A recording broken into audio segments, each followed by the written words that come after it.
Ada orang-orang yang terlihat tangguh di luar. Mereka bisa melakukan semuanya sendiri, tidak pernah meminta bantuan, tidak pernah mengeluh. Tapi, tahukah kamu, kadang di balik kemandirian yang luar biasa itu, tersembunyi luka yang belum pernah sembuh sepenuhnya. Bukan karena mereka tidak butuh orang lain, tapi karena mereka pernah bergantung, dan justru itu yang membuat mereka hancur. Mereka belajar bahwa bergantung berarti kecewa, berharap berarti patah, dan percaya berarti terluka. Sehingga mereka memutuskan untuk mengerjakan apapun sendiri. Sampai hal tersulit sekalipun yang seharusnya lebih mudah dikerjakan. Bersama, mereka paksakan sendiri demi tidak bergantung terhadap siapapun. Tentu saja sifat mandiri merupakan hal yang sangat bagus, karena mereka tidak akan menyusahkan orang lain. Tapi kalau sudah terlalu mandiri dan terlalu ekstrim, itu kemungkinan hyper-independence. Hyper-independence bukan sekadar mandiri. Ini adalah mekanisme pertahanan, sebuah respons dari trauma. Orang yang hyper-independent memilih untuk melakukan semuanya sendiri. Bukan karena mereka kuat, tapi karena mereka merasa tidak bisa mempercayai siapapun lagi. Mereka lebih memilih kelelahan daripada meminta bantuan. Lebih memilih kesepian daripada kecewa. Akar dari trauma ini, hyperindependence, seringkali tumbuh dari pengalaman hidup yang menyakitkan.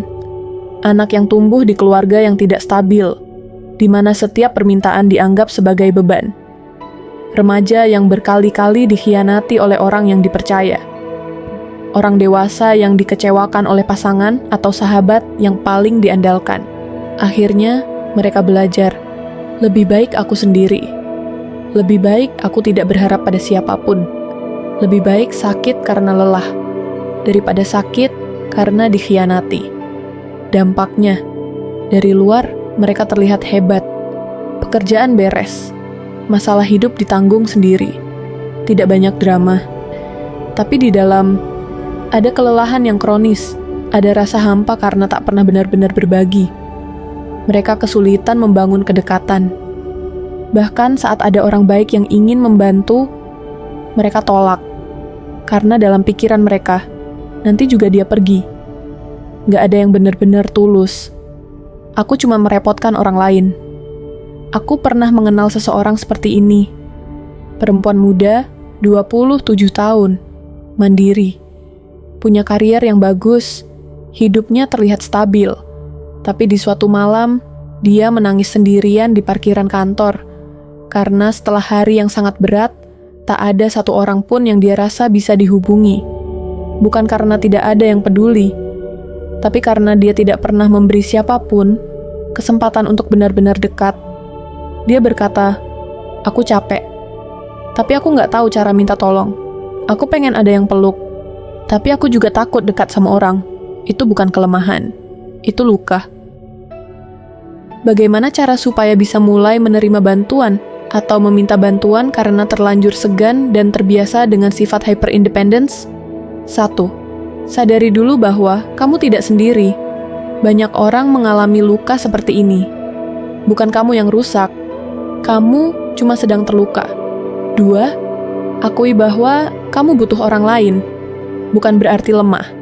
Meminta bantuan itu adalah keberanian, karena kamu membuka celah untuk sembuh. 3. Mulai dari hubungan kecil. Latih dirimu untuk percaya lagi, berbagi hal-hal sederhana, beri ruang bagi orang yang tulus. 4. Terapi atau konseling sangat membantu. Kadang kita butuh orang profesional untuk memetakan ulang pola pikir kita, tentang kepercayaan, tentang kedekatan, dan tentang rasa aman. Kemandirian itu bagus, tapi jika sampai kamu merasa harus menanggung semuanya sendiri karena takut dikecewakan lagi, itu bukan kekuatan. Itu luka yang menyamar sebagai ketegaran. Ingat, kita lahir untuk hidup berdampingan. Kita bukan robot. Kita butuh pelukan, butuh teman bicara, butuh tempat pulang. Dan kamu berhak merasa aman di pelukan seseorang. Berhak bergantung tanpa rasa bersalah. Berhak sembuh dan tidak sendirian.